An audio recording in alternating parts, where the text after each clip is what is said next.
साहेबाचं काम कसं आहे, खर्च करून निधी आणते, डंपर लावून जेसीबीची पुढची फळीनं लोटरनं दाबते जत तालुक्याला. आज तर पाणी नव्हतं जतला, कसं आणलं 78 कोटी 94 लाख. आता MIDC घेतली आमच्या पोराशी, पुण्याला जाऊन आलोय मी स्वतः 3 महिने काढून. काय जेट 12,000 मध्ये माझं स्वतःच भागेना. आता दिले इथं आम्हाला MIDC, आम्ही इथं कामाला जाऊ शकतोय, 8 तास ड्युटी करून येऊन शेती बघू शकतोय. आमच्या वैरुबाला 50 कोटी निधी दिलाय, 50 लाख रुपये, सॉरी 50 लाख दिला, गुड्डापूरच्या देवीला दिला. आमचं डोंगर दऱ्यात राहिलेलं देऊळ आहे, माहित नाही. विक्रम सावंतनं कधी देवा दर्शन घेतलं नाही.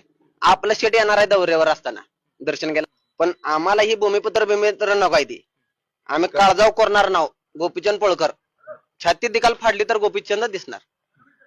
असा नेता ह्या जत तालुक्याला परत मिळणार नाही.